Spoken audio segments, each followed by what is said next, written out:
제가 몇 년 전에 어떤 한 신자분인데 그 폐암 말기 환자였던 것 같아요.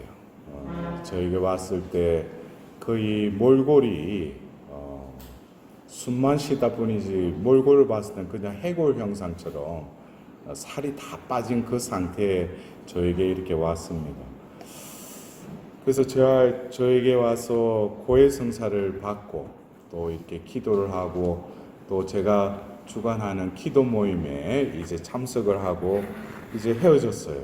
근데 저는 기도회를 또 하면서 그 자매님이 이 기도회 중에 또 쓰러지지 않을까 그런 좀 우려 아닌 우려도 있었습니다.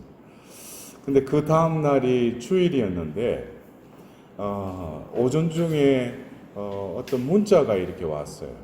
보니까 어제 그 자매에게 문자가 온 거예요. 그 문자의 내용을 보니까 신부님 오늘 아침에 일어났는데 새 하늘과 새 땅을 보았습니다 하고 그렇게 문자가 왔어요. 그래서 저는 처음에 그 자매가 어제 몰골도 그렇고 조금 상태가 그렇더만 이제 그런가 이랬어요. 예? 근데 제가 그 문자를 보고 조금 이렇게 머무르고 있는데 혹시 그 자매가 이런 생각이 들었어요. 혹시 이 자매가 그것을 느꼈는지 모르겠다. 그리고 얼마 후에 이 자매가 그 일산의 그 암센터에 가서 이렇게 검사를 하는데 그 폐에 가득 찼던 그 암세포가 거의 4분의 3이 이렇게 없어졌대요. 예, 근데 4분의 1이 조금은 완치된 것이 아니라 조금 이렇게 남아 있었는데 그 자매에게 기도할 때 어떤 그 가정의 문제, 하나님께서 그 사람에게 어떤 그런 우리가 겉으로 볼 때는 치유의 은총도 베푸셨지만 그에게 생명을 연장시켜 주신 것이죠. 그것을 통해서 그 가정의 어떤 문제를 뭔가 화해하고 풀어라고 그런 어떤 치유의 은총과 더불어서 그 기간을 하나님께서 허락해 주신 것 같았어요. 그래서 3년여 정도 이렇게 살다가 결국 이렇게 운명하셨습니다. 제가 이 성령 세신에 하나님께서 한때는 그 치유의 은사를 뿐만 아니라 여러 가지 은사를 통해서 많은 이들이 병을 고침을 받기 위해서 왔어요. 실제로 병이 나은 경우도 많았습니다. 또 마귀가 쫓겨나기도 하고. 근데 우리가 성경을 보면 그 예수님께서 어느 마을에 가서 또 그 소문을 듣고 많은 이들이 와서 예수님의 그 옷자락을 잡으려고 하자 그 손을 댄 모든 사람들이 어떻게 됐겠어요? 예? 나았다. 예? 성경에는 그래 안 적혀 있는데, 예? 성경에는 뭐라고 적혀 있냐? 구원을 받았다 그랬어요. 예? 여러분들 또 아는 그 12해 동안 하혈증을 앓는 여인이 많은 군중 사이에서 그 예수님께 옷자락에 손을 댔잖아요. 근데 그 순간에 어떻게 했다고 했어요? 그 하혈이 멈췄다고 그랬어요. 치유가 일어난 것이죠. 근데 그 복음서에서도 그 여인이 구원을 받았다 이렇게 적혀 있어요. 우리가 어떤 치유를 할 때 보면은 예수님이 바르티메오 소경도 그래요. 와서 예수님께 처음에 그 소경이 그 마을에 예수님이 오시는 소문을 듣고 예수님이 지나가시는 그 낌새를 알아차리고 이 소경이 소리를 치죠. 다윗의 자손이신 예수님, 저에게 자비를 베풀어 달라고. 근데 주위 사람들이 뭐예요? 조용히 하라고. 근데 이 사람은 더 큰 소리로 다윗의 자손이신 예수님, 저에게 자비를 베풀어 달라고. 그래서 예수님이 또 그에게 다가가셔요. 그러면서 그에게 묻습니다. 무엇을 원하느냐? 그러니까 그 소경이 다시 보게 해주십시오. 이렇게 해요. 그러면서 그 말씀을 듣고 예수님께서 다시 보아라 그래요. 그리고 이어서 내 믿음이 너를 구원하였다 하시고 나서 그는 즉시 다시 보게 되었다라고 성경에서는 이 다시를 3번에 걸쳐서 이렇게 묘사하고 있어요. 근데 첫 번째 이 다시는 이 소경에게 있어서는 다시 보게 해달라는 것은 이 다시의 의미가 뭐겠어요? 지금 소경이잖아요. 그러니까 눈을 뜨게 해달라는 거죠. 다시라는 의미가 이것은 다른 말로 하면은 육적인 치유의 그 강구를 한 거예요. 근데 예수님께서 다시 보아라 그래요. 그러나 그 이어서 하신 말이 너의 믿음이 너를 구원하였다 이렇게 말씀하셔요. 그리고 3번째 그는 즉시 다시 보게 되었다 그랬어요.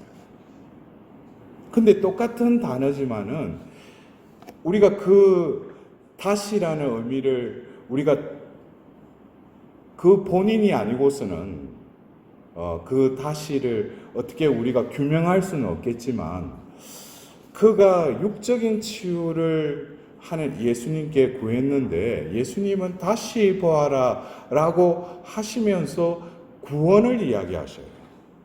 그러자 그가 즉시 다시 보게 되었다 그랬어요.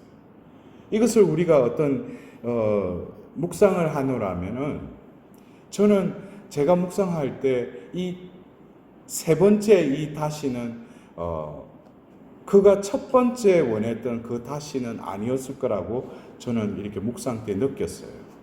그는 이 육적인 치유를 바랬는데 예수님은 구원을 말씀하시면서 그가 즉시 다시 보게 됐을 때 그 다시는 육적인 눈도 뜨였을 뿐만 아니라 내 영혼의 눈도 뜨였다는 거예요. 그래서 바로 그 앞에 있는 예수님을 바로 구세주, 주님으로 알아보게 된 것이죠. 하나님께서 원하시는 것은 이 바르티메오의 소경처럼 내가 지금 현재 인지하는 것, 또 내가 하나님께 구하는 것이 응답받기를 원하고 그것을 하나님께 구하지만 하나님 편에서 예수님께서는 너가 그것을 원하지만 나는 또 다른 차원의 것까지도 들어주실 수 있는 분이라는 거예요. 우리가 원하는 응답은 내가 지금 감지되고 내가 지금 현실적으로 필요한 이것을 응답받으려고 하지만은 하나님은 그것을 뛰어넘는다는 거예요. 그래서 우리가 이사야서 55장에도 너의 생각, 너의 길과는 같다 다르다 그러고 있어요. 왜 하나님의 경지와 우리 인간의 보잘것없는 이 피조물의 이 경지는 다르죠. 나는 이것을 필요로 하고 하나님께 구하지만은 하나님은 이미 그것을 알고 계신다는 거예요. 그러나 궁극적으로 하나님께서 우리에게 이루고자 하시는 것은 바로 예수님을 보내셔서 우리를 어떻게 하시기 위해서 예수님을 보내셨어요? 구원하기 위해서. 치유하기 위해서 예수님 보내신 게 아니에요. 우리를 구원하기 위해서. 그래서 예수님께서 너희들이 무엇을 먹을까, 무엇을 마실까, 무엇을 입을까 걱정해라고 그랬어요? 걱정하지 마라 그랬어요. 너희의 영혼을 지옥에 떨어뜨리는 그 하나님을 두려워하라고 그랬어요. 그러면서 먼저 하나님 나라와 그 의로움을 구하라고, 먼저 구하라고. 제가 서두에 말씀드린 그 폐암 환자, 어떻게 보면은 그 폐암 환자는 저에게 이렇게 왔을 때 여러 군데를 돌다가 저한테도 왔겠죠. 저에게 와서 그가 진정으로 원했던 것은 뭐겠어요? 지금 암을 치유받기 위해서였어요. 그러나 그날 하나님께서 또 역사하셔서 그 다음날 주일 아침에 이 자매가 새하늘과 새 땅을 봤다는 거예요. 이것은 어떤 육적인 치유만이 일어난 게 아니에요. 그의 영혼이 다시 회복된 거예요. 제가 교회 안에서 회복 사도직이라는 어떤 그 새로운 영역에 이 사도직을 2003년도부터 지금 이제 한 16년째가 되는데 회복 사도직을 하고 있어요. 근데 이 회복이라는 사도직을 제가 2003년도에 이렇게 시작할 때는 제 나름대로 그 대상으로 했던 그 보통 그 대상자들이 보통 중독자였어요. 그래서 중독자들에게 있어서 먼저 어떤 알코올이다, 도박이다, 마약, 여러 가지 요즘에 행위 중독도 여러 중독이 많잖아요. 그죠? 그래서 뭐 여러분들 중독하면 꼭 뭐 알코올, 도박 그 사람들만 중독이 아니에요. 우리 교회 안에도 중독자들이 많아요. 크라이스트 홀릭이라서. 이거는 뭐냐면은 이를테면은 이 사람들은 강박적으로 신앙생활을 해요. 그래서 매일 미사에 이를테면 매일 미사에 참여하는데 이 사람이 뭐 본당에 무슨 일이 있고 뭐 그 교구에 무슨 일이 있어요. 그 지역에 미사가 없어. 자기 가려고 했는데 이 기회를 못 찾은 거예요. 그날 뭐 불안한 거예요. 응? 왜냐하면 이게 미사를 통해서 예수님을 만나고 말씀을 듣고 예수님 몸을 모시는 그 어떤 본질을 보다는 자기가 강박적으로 매일 미사에 참여해야 된다는 그것으로 인해서 이게 박탈됐을 때 불안한 거예요. 그 사람은 어떤 면에서 겉으로는 열심한 것 같지만 그 내면을 보면은 그것은 어떤 중독의 어떤 사이클을 살아가는 것이죠. 기도도 그래요. 강박적으로 하는 사람들이 있어요. 제가 그거를 말씀드리려고 하는 게 아니라 그런 사람들을 그 중독자들을 대상으로 해서 제가 회복 사도직을 할 때는 처음에 이를테면은 알코올 중독자가 왔어요. 그러면은 일단은 이 사람들에게 필요한 것은 뭐겠습니까? 지금 당장 술을 마시면 안 되겠죠. 그래서 어떻게든지 단조할 수 있도록 도움을 줘야 돼요. 그리고 재발을 방지할 수 있도록 여러 가지 위험한 상황을 어떻게 피할 수 있게끔 그런 것을 이런 학습을 통해서 이렇게 가르칩니다. 그러나 어느 정도 이렇게 단주의 기간이 지속이 되면 그에게 이제 왜 중독에 이르렀는지 과거의 어떤 패턴들을 이렇게 다시금 바라보게끔 하는 시간을 가지죠. 근데 그에게 있어서 중요한 것은 술을 끊는 게 목적이 아니죠. 여러분들 그래요. 제가 그 단중독 사목을 할 때 어떤 은행장을 하셨던 분인데 이분이 뭐 홀짝홀짝 마시다가 중독이 된 거예요. 그래가지고 이분은 그 원래 숫자에 밝으신 분이라서 그런지 모르겠지만은 매번 와가지고 이렇게 모임할 때 단주 몇 주일, 뭐 며칠, 뭐 몇 주, 이래 몇 달 한 거 이거를 말하는데 이분은 시간으로 계산을 하더라고요. 그래가 24, 그럼 복잡해 이게 뭐 몇백 시간 지났습니다. 이러는데 어느 날 와서 이렇게 그 나눔을 하는데 저에게 심각하게 물어보는 거예요. 신문이.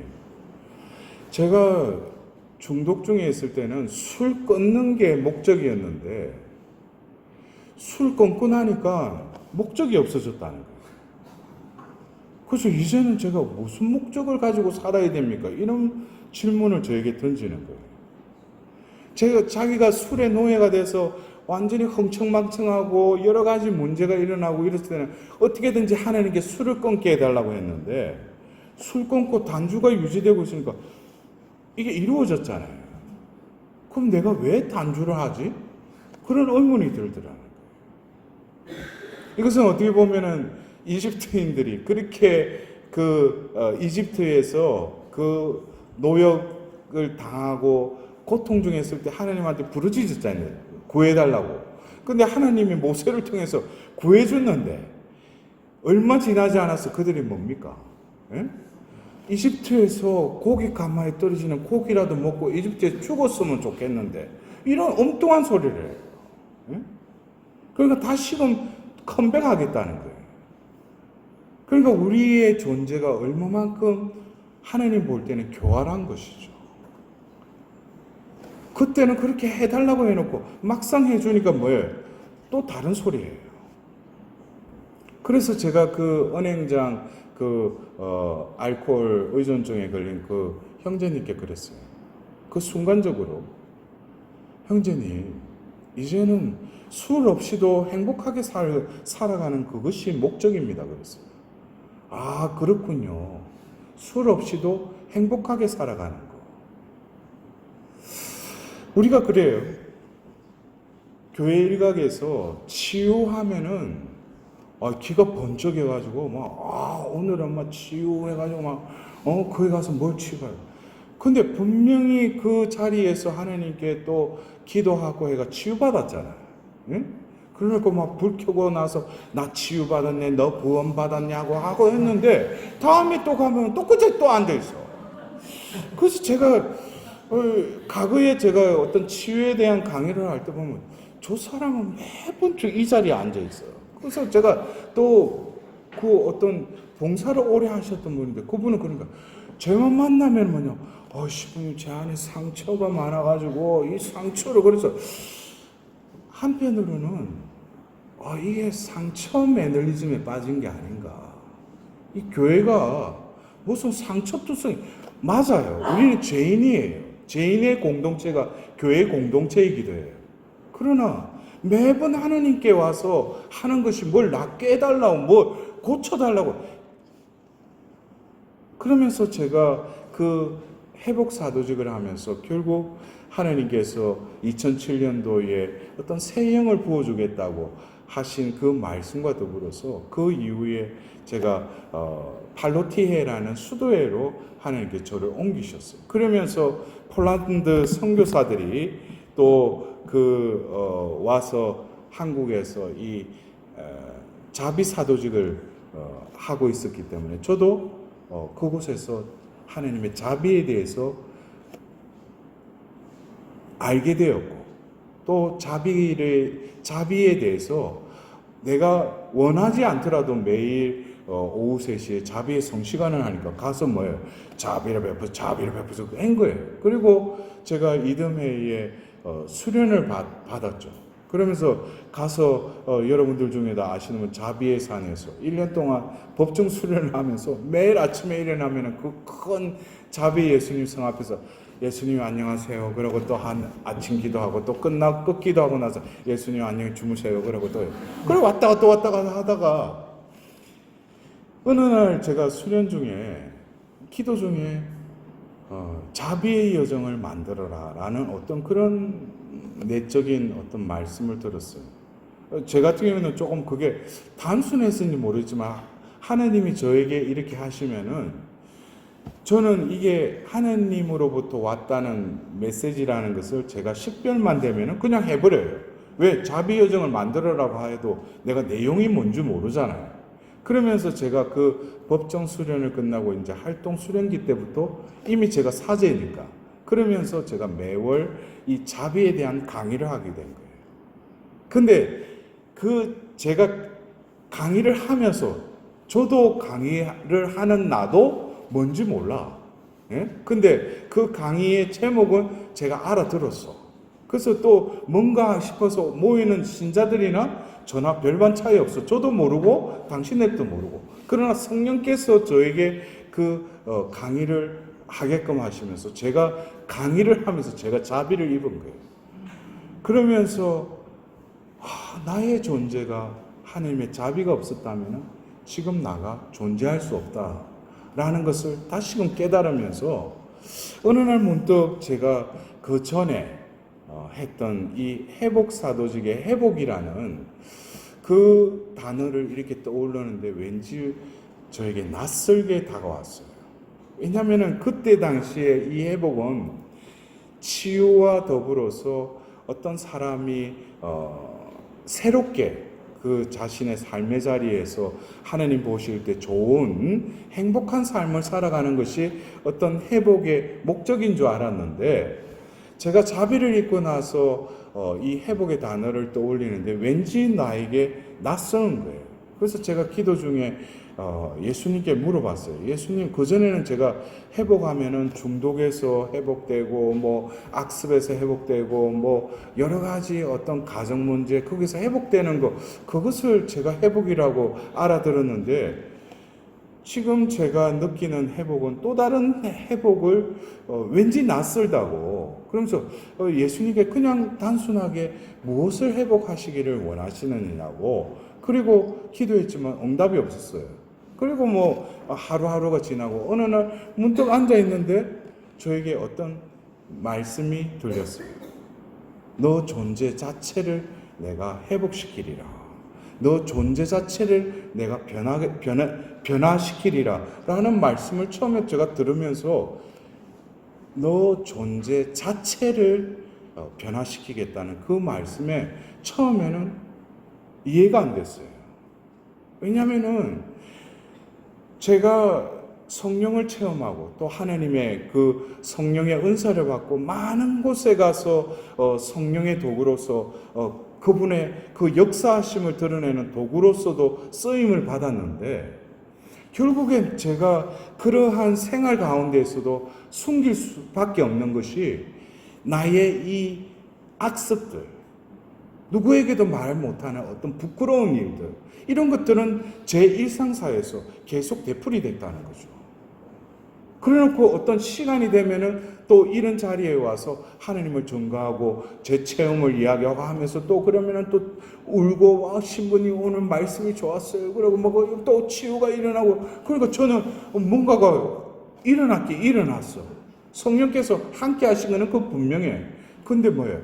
내 존재는 옛날과 변화된 부분도 있지만은 궁극적으로 계속 지속적으로 나의 근성이나 이런 모습들은 변하지 않는 거예요. 이것은 어떤 면에서 내가 성령을 체험했다면, 그때 당시에 내가 하나님 사랑을 그렇게 체험했다면은 내 존재가 완전히 바뀌어야죠. 근데 바뀌질 않는 거예요. 그래서 제 나름대로 여러 가지 방법으로, 왜? 하나님 사랑을 체험했으니까 어떻게든지 그 사랑에 막가진 삶으로 살아야 되는데, 그렇게 살지 못하니까 제 나름대로는 여러 가지 방면으로 공부도 하고 상담도 받고 그러면서 제가 왜 이럴까? 그걸 수년을 제가 노력했는데 제 마음속에 들리는 소리는 너 존재 자체를 내가 바꾸리라. 이건 제 처음에 이해를 못했어요. 왜? 이거는 있을 수 없는 일이니까.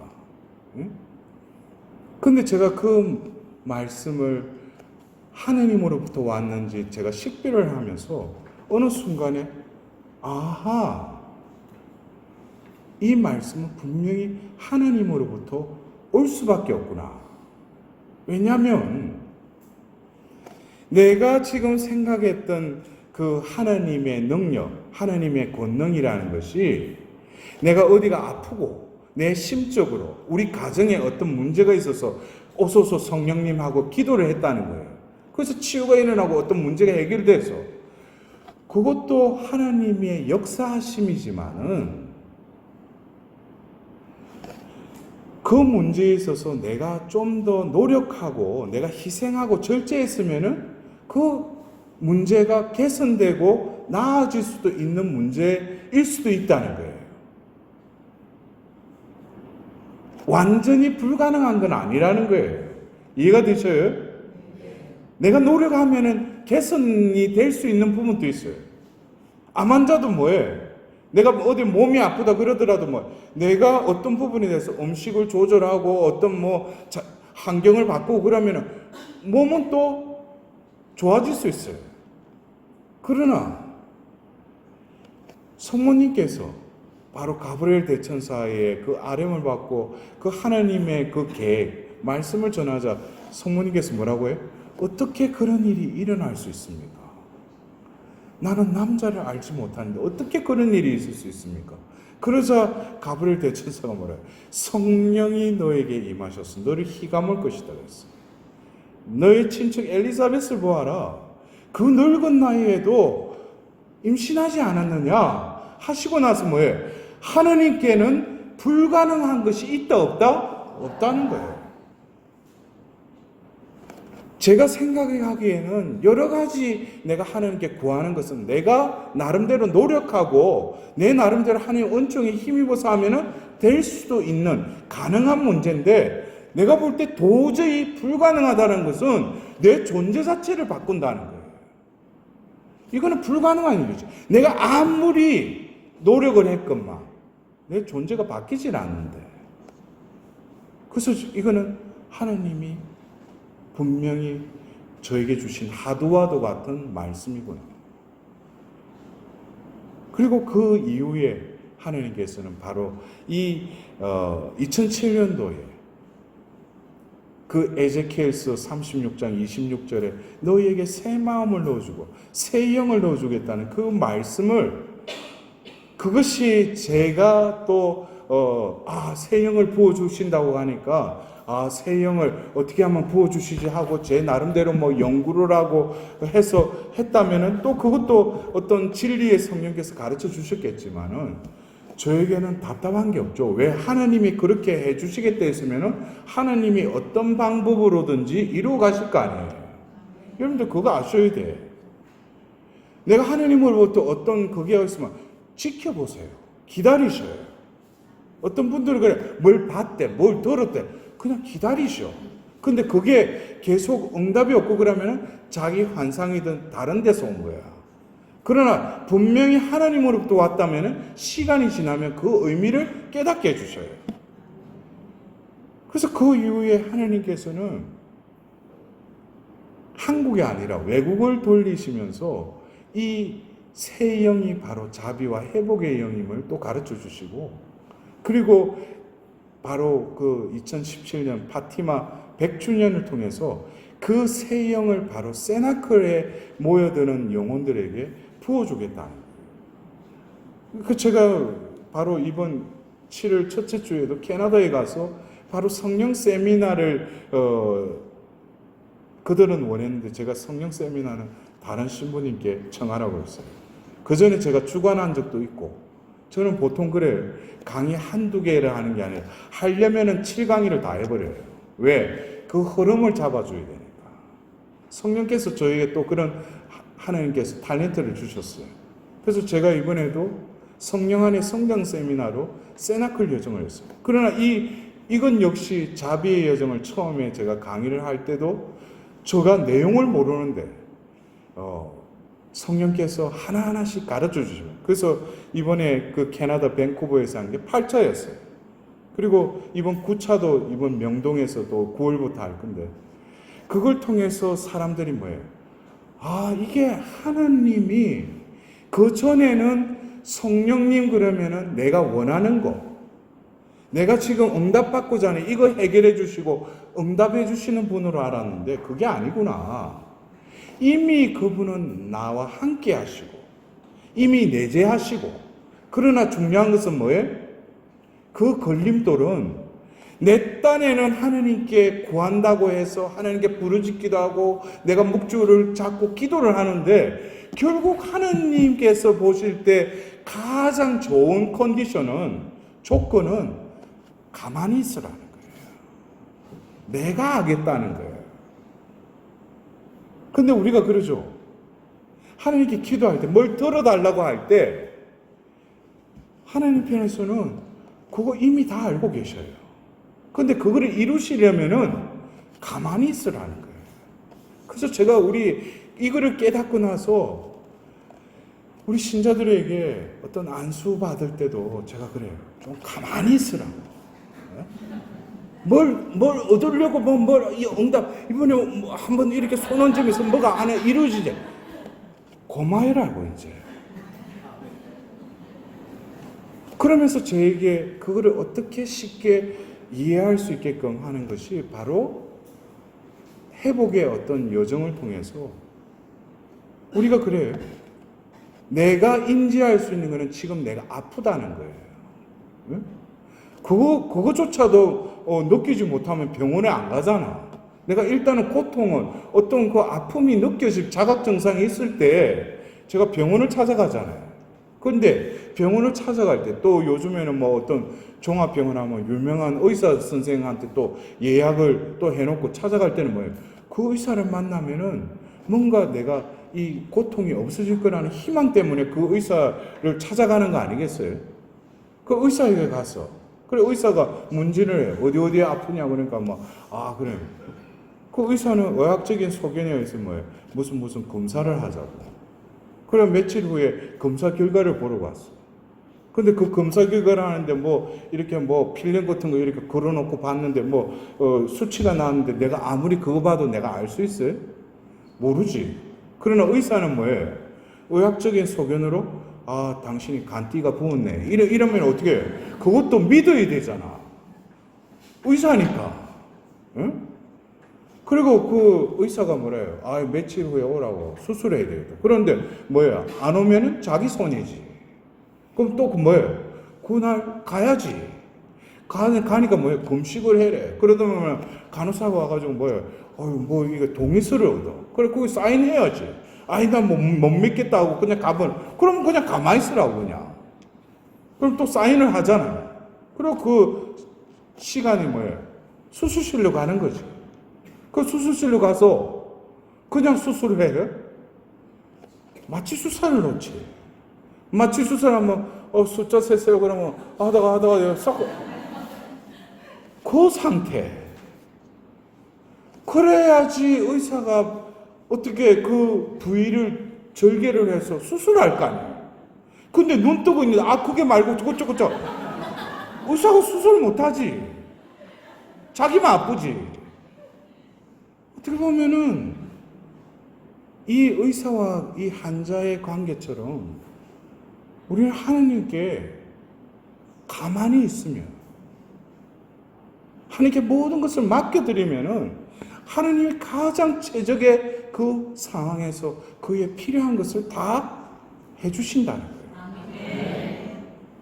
근데 우리는 제가 그래서 그 전에 여러분들이 한번 그 자비와 상처라는 그 유튜버에도 올라있는데 여러분들 그걸 통해서 제가 자비를 읽고 나서 그 전에 어떤 치유에 대한 제가 논문도 적고 치유도 여러 가지 강론적인 게 있어요. 그냥 와서 그냥 손 얹어서 치유하는 게 아니에요. 이 사람의 병이 어디로부터 왔는지 먼저 진단을 해야 돼요. 이게서 영으로부터 왔는지 혼으로부터 왔는지 육으로부터 왔는지 아니면 다른 영으로부터 왔는지 진단을 하고 그게 맞는 치료를 하듯이 맞는 치유 기도나 어떤 방법을 선택을 해야 돼요. 그래서 처음에 와서 어떤 은사자가 다 하는 것이 아니라 그 자리에는 어떤 팀이 이루어져서 그 치유의 은사뿐만 아니라 말씀, 예언, 믿음 여러 가지 은사자들이 모여서 그 사람의 병의 원인을 여러 가지 기도를 통해서 분석해야 돼요. 진단을 내리고 또 그리고 어떤 신부가 다 하는 게 아니라 그 사람에게 성령께서 원하시는 또 치유자가 따로 있어요. 그래서 처음에 이 성령 세신 운동이 일어날 때 미국에서는 아주 이게 프로페셔널하게 치유를 했어요. 그래서 어떤 세계적으로 명망이 있는 치유 은사자가 어떤 사람한테 치유를 계속 기도를 하는데 이 진전이 없는 거예요. 근데 우리 한국 사람 같으면 어떻게 하겠어요? 끝까지 기도하지. 밀었다가 흔들었다가 그래가 막 어떻게든지 당신 믿음이 없다고. 근데 이 신부는 뭐예요? 성령께 물어본 거예요. 왜 이 치유가 일어나지 않느냐. 그러자 기도 중에 다른 주에 있는 다른 봉사자를 떠올려 주신 거예요. 그러자 그 봉사자에게 그 사람 보내서 치유가 일어났어요. 그러니까 이 어떤 치유에 있어서도 우리는 이 어떤 강론적인 부분은 배워야 돼요. 그냥 냅다 손 얹는다 해가 낫는 것이 아니라 그리고 그 치유가 일어나도 뭐예요? 거기에 대한 처방을 해줘야죠. 각 사람마다 치유가 일어나더라도 치유가 상실되는 경우가 많아요. 치유가 유지되고 열매로 이어지는 것이 뭐예요? 그게 구원이에요. 그냥 병 낫는 거, 그것은 제가 회복 사도직을 하면서 다시금 깨달아요. 제가 그래요. 여러분들 병 낫길 원하십니까? 근데 그 병이 나으면은 살아생전에 또 다른 병은 안 걸리냐고. 제가 어떤 경우에 그래요. 어떤 사람이 또 다른 케이스지만 암 환자를 기도했는데 이 사람 암은 낫지가 않았어요. 근데 이가 몸에 5개의 암을 안고 있는데 그의 혈색이나 항암도 받지 않으면서 뭐예요? 아주 밝게 몇 년을 살면서 오히려 그것으로 인해서 본당 신자들이나 그 신심단체에 속해 있는 그 신자들이 오히려 그것으로 인해서 감화를 받고 회복이 되는 거예요. 하나님의 방법은 여러 가지예요. 병이 낫는 게 목적이 아니에요. 구원받는 게 목적이지. 그래서 우리가 어떤 치유 저는 그 부분이 과연 치유 다음에 무엇을 제시해 줄 거냐 이거예요. 그러니까 뭐예요? 매일 와서 보면 뭐 치유해 달라고 하는데 제가 그 패턴을 제가 보니까 자비를 입고 나서 이 치유에 대한 관점이 틀려졌어요. 그전에는 상처는 치유받아야 되는 줄만 제가 그렇게 또 가르쳤고 또 그렇게 기도했어요. 그러나 제가 자비를 입고 나서 여러분들 자비의 예수님 아시죠? 예. 그 자비의 예수님 성화를 보십시오. 바로 그 자비가 흘러나오는 그 출구가 어디예요? 바로 예수님의 심장, 성심의 상처로부터 나와요. 그 상처는 바로 우리 죄악의 상처이기도 하죠. 그곳으로부터 자비가 흘러나온다는 거예요. 상처로부터. 그러면은 그 자비가 흘러와서 우리에게 영혼에 들어올 때 입구가 어디를 통해서 그 자비가 들어오겠어요? 바로 상처의 자리를 통해서 들어와요. 그리고 그 자비는 내 영혼 안에서 효력을 드러내면서 바로 우리가 생각하는 그 치유를 상처를 그냥 치유받아야 되고 잊어야 되는 그런 자리가 아니라 또 다른 내가 생각지도 못했던 하나님의 자비의 자리로 변모가 일어나요. 한 가지 예로 그래요. 우리가 모닥불 하면은 떠오르는 인물이 베드로가 떠오를 수 있죠. 베드로가 예수님이 이미 예언했듯이 그는 그 칠흑 같은 어둠 속에 그 모닥불에서 사람들과 웅성웅성하고 있을 때 그 예수님이 지나가셔. 이제 순환당하시고. 근데 사람들은 너도 저거 한 패거리가 아니냐. 난 그를 모른다고 했어. 3번에 걸쳐서 배반을 했죠. 왜 배반을 할 수밖에 없었어요? 자기가 살아야 되니까. 그리고 닭이 3번 울자 슬피 울었다고 성경이 나와 있어요. 거기에 있어서는 그 자리, 상처의 자리, 어둠의 자리, 배반의 자리, 그 자리는 또 모닥불이라는 그 자리이기도 했어요. 그러나 예수님께서는 부활하셔서 또 어느 날 그들이 티베리아 호숫가, 갈릴레아 호숫가에서 고기를 잡을 때 예수님이 나타나시죠. 그러면서 첫 번째 부르셨을 때 그 유사한 상황을 다시금 연출이 되면서 그들이 다시 고기를 잡고 결국 예수님이 아침을 들어라 하고 그들을 초대하셔요. 그리고 나서 아침을 먹고 나서 베드로를 따로 부르시죠. 근데 베드로가 하필이면은 고기 굽던 그 모닥불 그 자리로 예수님 부르는 거예요. 베드로이라고. 시몬 바로 연호야. 남이 나를 사랑하는데 너는 나를 사랑하느냐. 근데 이 베드로에게 있어서는 그 어두운 칠흑 같은 어둠 자리에서 그 모닥불의 자리는 자기에게 배반의 자리요, 어둠의 자리요, 실패의 자리요, 주님을 버린 자리라. 근데 이 서광이 비치는 그 아침 햇살에 그 모닥불 자리로 예수님이 다시 부르시는 거예요. 그러면서 사랑의 대화를 하죠. 너 나를 사랑하느냐. 그래서 3번에 걸쳐서 물으시길래 베드로는 슬퍼서 울어요. 그것은 뭡니까? 치유가 일어난 것이죠. 그러나 예수님은 양을 돌봐라 라고 그 사목에 대한 그 임무를 부여해줘요. 아마 이 베드로에게 있어서는 그 배반의 자리, 그 칠흑 같은 어둠의 자리를 바로 그 초대교회를 이끌어갔던 수장으로서 그 신자들에게 설교를 하고 그들을 다시금 위로하고 할 때 이 소재를 썼을 거예요. 나는 예수님을 배반했던 자라고. 그러나 예수님은 그럼에도 불구하고 나를 회복시키셨다. 여러분들, 제가 그 자비를 입고 나서, 자비를 체험하고 나서, 내가 자비를 입은 그 증거로서 하나님께서는 저에게 어떤 역사를 이루셨어요. 그것은 내가 살아왔던 삶의 과거에 내가 이해했던 내 삶에 있어서 그때 내가 잘 나갔지. 내가 그때 너무 힘들어서 죽고 싶을 정도로 힘들었지. 그 사이클의 어떤 높낮이를 내 나름대로 해석하고 있었어요. 그러나 하느님의 자비를 입고 나서 그 사이클은 완전히 다르게 해석이 됐어요.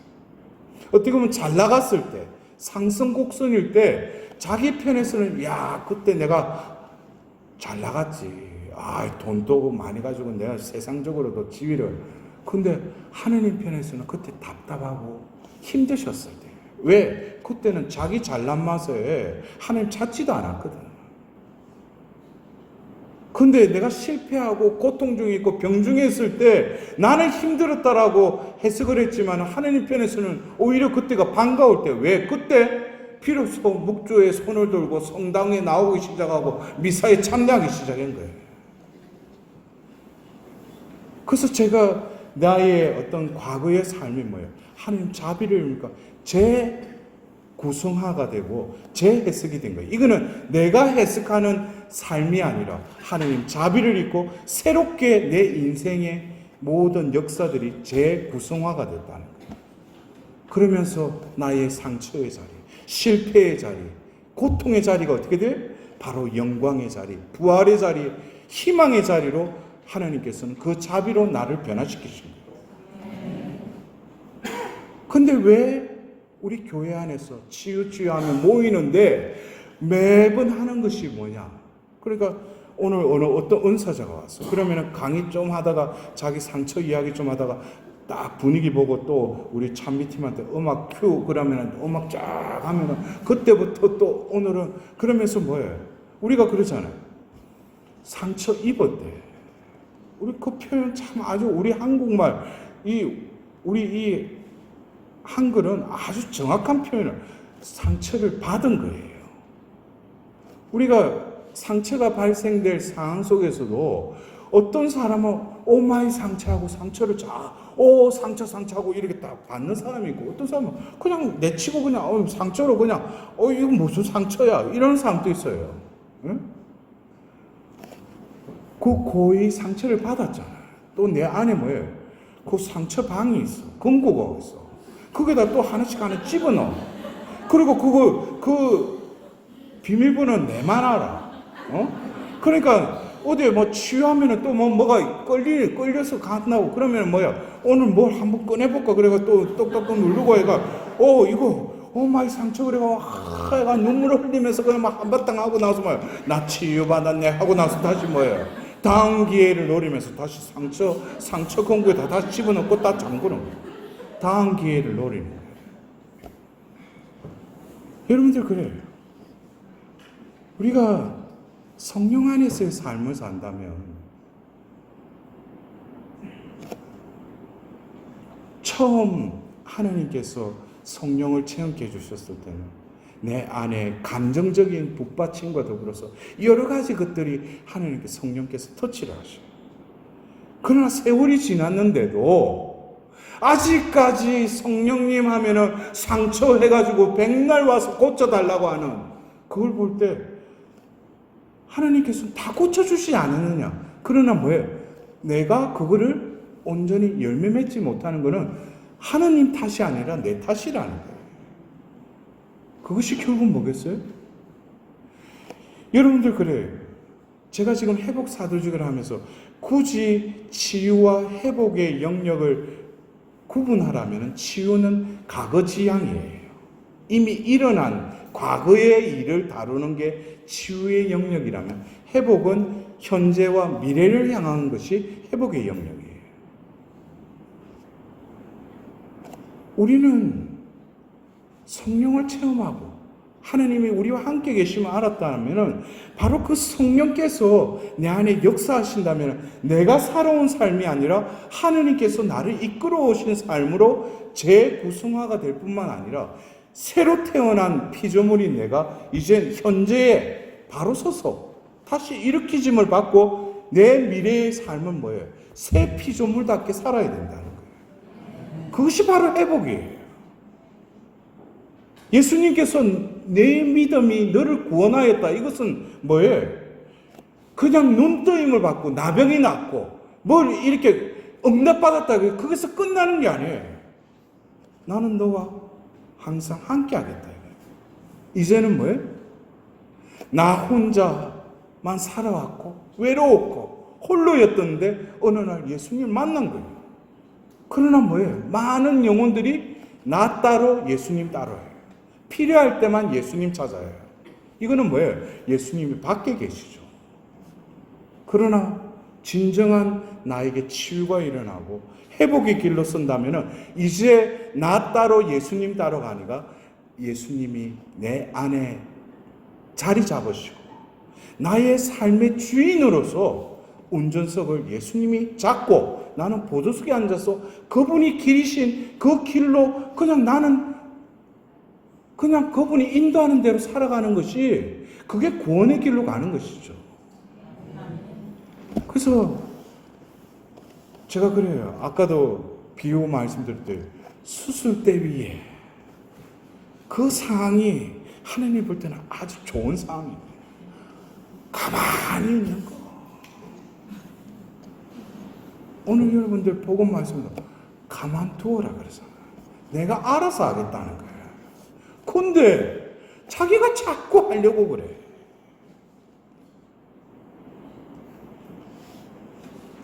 니코데모에게 요한복음 3장 8절에도 그렇죠. 성령은 바람이 부는 대로, 성령으로 다시 태어난 사람은 바람이 부는 대로. 그러니까 바람이 어디서 왔는지 모르죠. 예?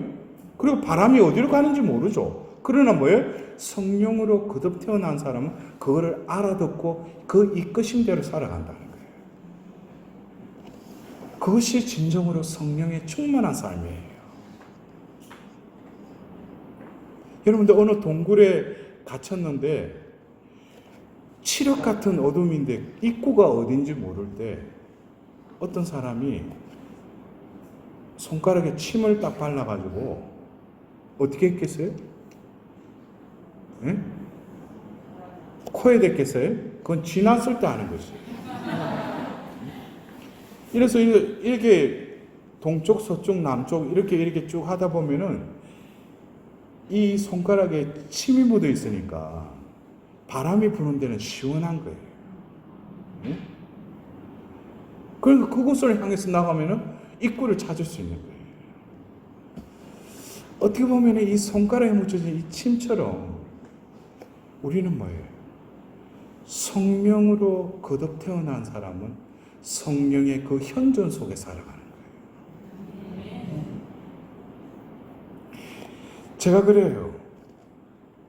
여러 우리 신자들이 모인 성령대회나 또 성령 기도에서 주관하는 피정이나 여러 가지 강의를 다니면서 제가 우리 신자들에게 물어요. 여러분들 성령 충만하고 싶으세요? 그러면은 하나같이 아멘 해요. 여러분들한테는 묻지는 않겠어. 네. 근데 성령 충만이라는 이 의미를 자기 위주로 생각하면은 성령 충만은 뭐겠어요? 야, 오늘 안수 받는데 보면 찌릿찌릿한 게 뭔가 막, 그 신부님 영빨이 센 것 같아. 아, 오늘 뭔가가 막 상처가 보면 뭐가, 뭔가 이루어진 것 같아요. 오늘 성령 충만한 것 같아요. 그건 자기 위주에서의 성령 충만이에요. 진정으로 성경에서 말하는 성령 충만은 사도행전 2장 4절에 그들은 성령으로 가득 차. 성령으로 가득 찼다는 거예요. 여러분들, 우리가 물리적으로 성령이 내 안에 가득 차려면 내 안이 어떤 상태가 되어야 돼요? 말대로 참 잘해. 근데 그거를 이해를 못해요, 많은 이들이. 왜? 내가 살아가려고 하니까. 많은 경우 그래. 우리가 왜 예수님이 자기를 버리고 제 십자가를 주고 나를 따라라고 하는지, 왜 자기를 죽이라고 하는지, 자기를 왜 부정하라고 하는지, 자기를 왜 항복하라고 하는지, 이것을 깨달으면 그때부터 진정으로 신앙생활의 맛을 느끼기 시작해요.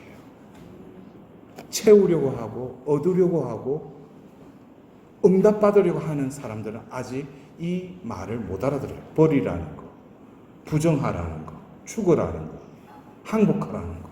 그러나 이 데드라인을 띄워놓은 사람들은 뭐예요? 내가 죽어야지, 내가 버려야지, 내가 비워줘야지. 왜? 인생은 내 뜻대로 내 힘으로 사는 게 아니라는 걸 깨달은 거예요. 그래서 우리 신자들이 그래요. 어떤 때는 신부님 요즘 제 힘들어요. 그러니까 제 얼굴 보니까 힘든 것 같아. 제가 그 사람들한테 뭔지 알아요? 어떻게 성령이 출타하셨냐고. 그거 못 알아들어. 근데 어디 피좀 갔다 와가지고 막 얼굴이 생글생글, 신부님 요즘 살만 나요. 그러고 어떻게 출타했던 성령이 다시 들어오셨냐고. 어떤 면에서는 그래요. 내가 살려고 하는 것이 하나님 편에서는 얼마나 답답하신지 몰라요. 왜?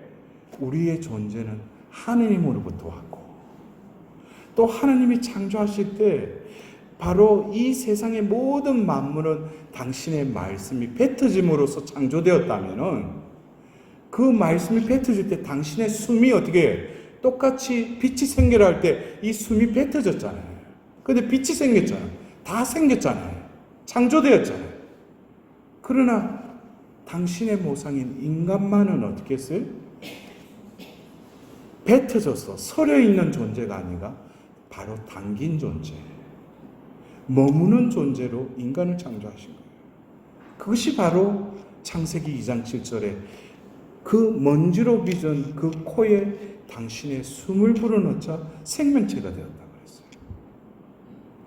여러분들, 내가 진정으로 생명체는 뭐예요? 살아있는 존재라는 거예요. 하느님 편에서 보실 때는 살아있는 존재는 바로 내 숨, 내 영, 내 생명이 그 존재 안에 머물러 있을 때 그 존재가 살아있는 존재인 거예요. 그래서 바오로 사도는 로마서 8장에 이렇게 말하고 있어요. 그리스도의 영이 여러분 안에 있지 않는다면 그리스도께 속한 사람이 아닙니다 라고 단도직입적으로 말하고 있어요. 우리가 그리스찬, 그리스도인, 하느님 자녀, 이걸 하느님 볼 때는 뭐예요? 바로 그리스도의 영이 그 사람 안에 머물러 있느냐. 와서 보면은 뭐 기도 많이 하고 이거 다른 사람들 흉내 낼 수 있어요. 여러분들, 마지막으로 치유는 결국 회복으로 나아가야 되는데, 그러면 회복의 목적은 뭔가? 그것은 바로 구원이라고 그랬죠. 그래서 성경은 바로 창세기 1장과 2장을 통해서 1장 26절에는 바로 하느님의 모습과 비슷한 닮은 존재로 일단 형상적인 차원에서 인간을 묘사했다면, 바로 진료의 비기는 그 본성은 바로 하나님의 생명이 머무르는 그 존재가 인간임을 다시금 창세기 2장 7절에 묘사하고 있죠. 그것이 바로 인간을 위해서 모든 만물을 창조하시고 그 인간을 됨을, 그 존재됨을 바로 성경의 첫 권의 1, 2장에 이미 적어 놓으셨다는 거예요. 그리고 바로 성경의 마지막 글인 요한묵시록 21장 1절에 나 사도 요한은 새 하늘과 새 땅을 보았다는 거예요. 그러자 바로 그 의자에서 큰 소리가 울려 퍼지는데 그 요한묵시록 21장 3절에 이제는 나의 거처가 여러분 가운데 있다는 거예요. 여러분들 거처 아시죠? 예수님이 공생애 중에 뭐라고 그랬어요? 여우도 참새도 굴이 있고 보금자리가 있는데 사람의 아들은 뭐라고 했어요? 머리 기댈 곳 조차도 없다고 했어요. 예수님이 원하시는 것은 우리와 영원히 함께하고 너희들이 그렇게 노력하지 않더라도 내가 알아서 뭐예요? 내가 아버지 집에 가면 너희들이 묵을 거처를 내가 마련해서 다시 오겠다고 그러죠. 다시 오겠다는 게 예수님이 다시 오겠다는 게 아니라 영원히 머무시려고 바로 영으로 오신 거예요. 왜 우리가 믿는 하나님이 삼위일체 하나님이에요? 구약의 하나님은 하늘에 계셨죠. 근데 신약의 대자 어떻게 했어요? 그 하나님이 땅에 오셨죠. 그리고 그 성자께서 당신의 일을 하고 하늘로 오르시죠. 이제는 뭐예요? 땅에 오셨을 뿐만 아니라 그 마음에 오신 거예요. 각자의 존재 안으로 다시금 깃들이신 거예요. 왜? 영원히 함께 하시고. 그것을 바로 성경을 통해서 뭐예요? 이제는 나의 거처가 여러분 가운데 있다는 거예요. 여러분들 그래요? 이 묵시록 21장 3절의 말씀에 의하면 많은 이들이 성전에 모였어요. 근데 제가 어떤 때는 그래요. 여러분 가운데 지금 이 말씀이 적용되냐고. 그럼 못 알아들어요. 나의 거처가 여러분 가운데 있다는 것은 분명히 하나님은 우리와 함께 하셔요. 그러나 그 당신이 거처할 거처가 없어요. 이들 안에는 다 뭐예요? 나라는 자아가 가득 차 있어요. 하나님의 거처는 없다고요. 그리고 묵시록 21장 5절에 뭐예요? 내가 모든 것을 새롭게 만든다 그래요. 그리고 바로 성경의 마지막 장, 마지막 권의 마지막 장에 22장 17절에 뭐예요? 성령과 신부께서 오십시오 하고 하자 그 말을 들은 사람들도 오십시오 하고 말합니다. 그렇습니다. 성령께서는 바로 22장 17절까지 우리를 이끌어 가신다는 거예요. 오십시오. 누가 오십시오? 예수님이 오십시오. 근데 이 말을 알아듣는다는 거예요. 이거를 알리는 게 성령과 신부가 KBS 9시 뉴스 그 첫 번째로 예수 재림 임박 이런 기사 뜰 것 같아요. 그렇게 안 해요. 그건 세상적인 사람들을 위해서 그거 필요 없는 거예요. 이 시그널, 신호가 통하는 사람들, 주파수를 맞춘 사람들은 그 때와 방법을 알아듣는다는 거예요. 그래서 우리가 성경의 마지막 장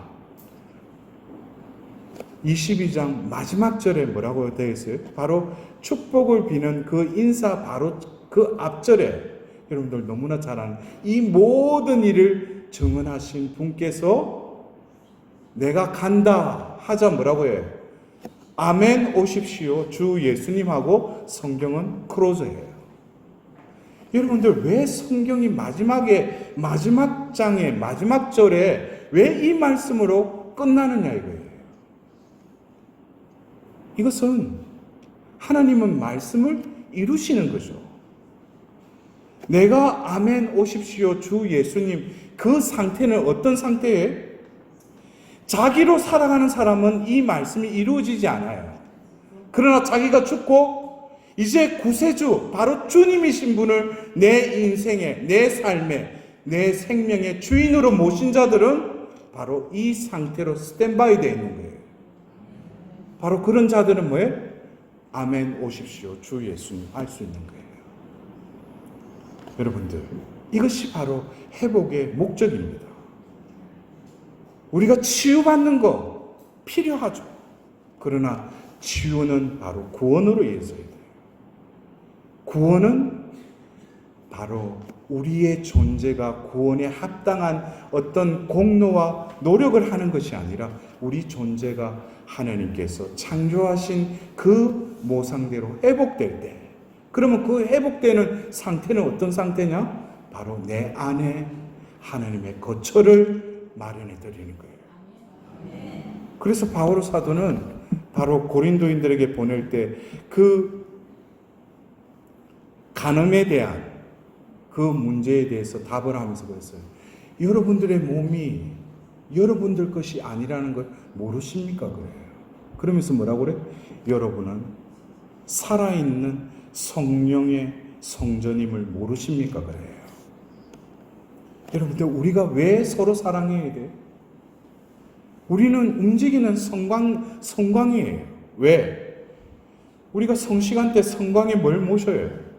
예수님의 성체를 모시죠. 우리는 미사 때 세례를 받고 여러분들이 몇 번 미사 참여했어요. 몇 번 영성체 했어요. 내 안에 그리스도의 몸이 임하셨다는 거예요. 그러나 과연 내 안에 머무시느냐는 거예요. 우리가 왜 형제 자매를 사랑할 수밖에 없어요? 내한테 해코지하고 나에게 상처인데 왜 그 형제 자매를 사랑해야 돼요? 그 안에 계신 예수님을 보고 그를 사랑할 수밖에 없는 거예요. 아직까지 자기가 살아가고 자기가 주인 행세하는 사람은 뭐예요? 자기가 좋다고 하는 사람만 좋아하고 싫어하는 사람은 싫어해요. 왜? 그 안에는 하나님의 거처가 없으니까. 여러분들 진정 하나님께서는 당신만이 하실 수 있는 불가능을 가능케 하실 수 있는 분이셔요. 어떻게 보면은 암이 낫고 내 가정의 문제가 해결되고 어떤 우리 누군가가 기도하는 사람이 회개해서 새 사람이 되기를 원하지만 하나님이 더 원하시는 것은 내가 너를 창조하셨듯이 내 눈에 넣어도 아프지 않은 기움둥이인 너가 내가 창조된 모습이 아니라 네가 주인 행사하면서 네 마음대로 살아가는 그걸 볼 때 마음이 아픈 거예요. 그러나 하나님은 기필코 우리를 새롭게 하시는 거예요. 불가능을 가능케 하시는 거예요. 우리를 회복시키시는 거예요. 우리를 구원하시는 것입니다.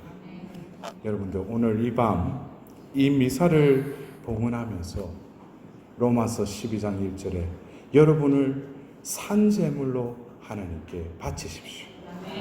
하나님께서 가장 기뻐하시는 예배라고 그랬어요. 여러분들, 오늘 이 밤에 여러분들이 구하는 것, 여러분들이 청하는 것, 여러분들이 두드리는 것 열리고 또 얻고 찾을 것입니다. 그러나 그것보다도 더 중요한 것은 여러분의 존재가 바로 하나님의 소유가 되는 것이고 하나님의 존재로 회복될 것을 믿으시기 바랍니다. 아멘.